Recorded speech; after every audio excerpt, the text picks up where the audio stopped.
test recording for Marketing Management Principles Assessment 1. Ambush marketing is my topic of choice. So ambush marketing is a technique in which advertisers work to connect their product with a particular event in the minds of potential customers without having to pay a sponsorship fee. Essentially, they are piggybacking off the expenditure of another company.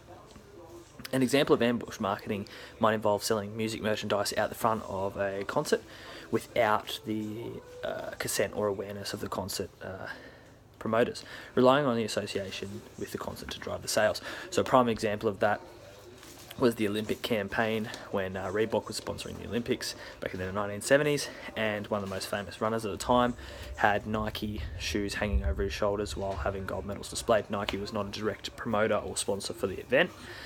They were simply involved only through their athletes, so they were able to get around not paying to sponsor the Olympics or get the Olympics out there and go straight to their athlete, which is the loophole of ambush marketing. Now, I am going to explain why ambush marketing is actually really positive.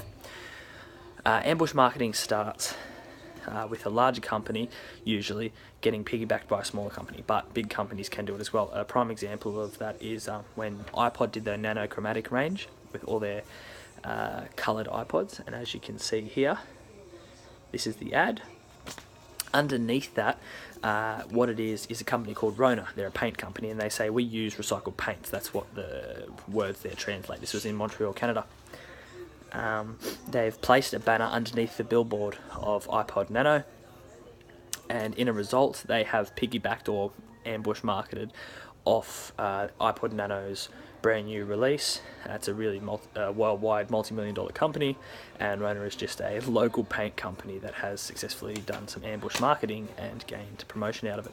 And this is why this is a positive effect. Both iPod and Rona gain from that. It becomes funny on social media or in the general media for iPod to get piggybacked and ambushed like that, but it also becomes really profitable for Rona.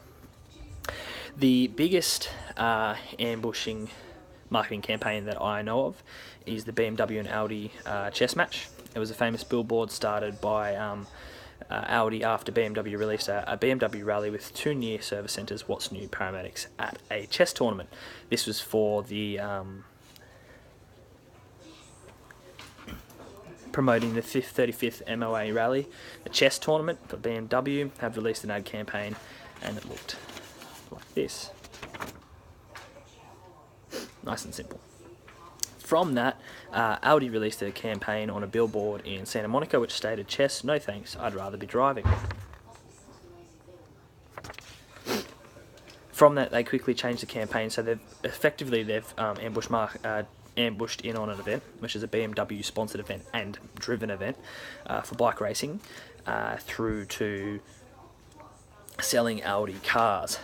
Audi then changed the billboard tempting BMW, and this is where it turned into a bit of a billboard war. But the essential factor is that through this point of ambush marketing, Audi has brought attention to themselves of an event that BMW has held, and then they have gestured towards BMW to respond. So they said, "Your move, BMW," in terms of a chess match. So,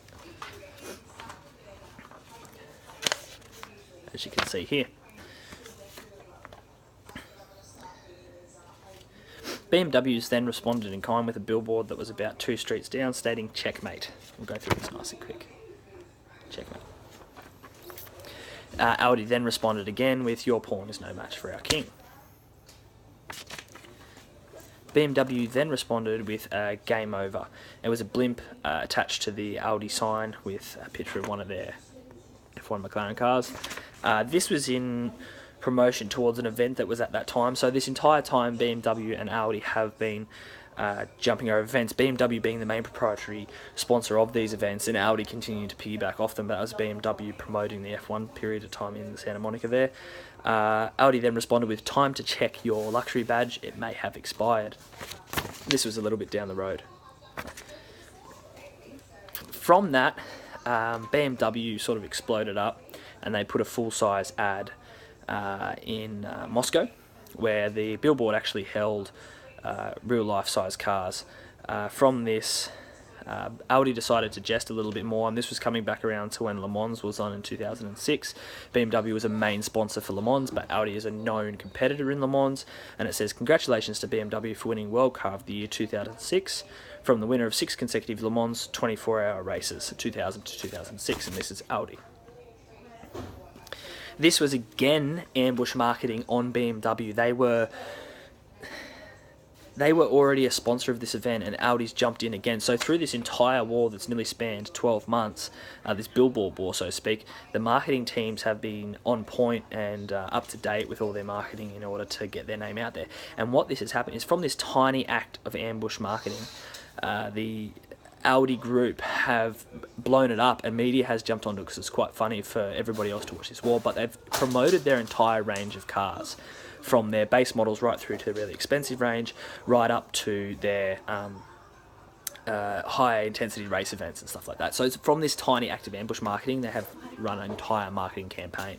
BMW's then responded in kind again. "Congratulations to Audi for winning South African Car of the Year 2006 from the winner of the World Car of the Year 2006. So just keep jesting. This continued to spiral and on-roll and all that kind of stuff. Subaru got involved, Corvette got involved. Bentley finished the campaign with a simple but a very effective lewd gesture. But the point that I'm trying to make with ambush marketing is that from these small campaigns and from these small acts, what can spiral into a really big media sensation marketing campaign that might not have cost these companies so much money in the first place. They're getting free media coverage from the actions that they've taken with these campaigns. I find the positivity in ambush marketing is a sense of small businesses can piggyback off large businesses. In that case, it was 2 large businesses going at it with the money to spare, but in the case of Rona, they have not spent a lot of money compared to iPod, and they've gotten a bigger effect. Because of this, they've made themselves known worldwide, not just in Canada.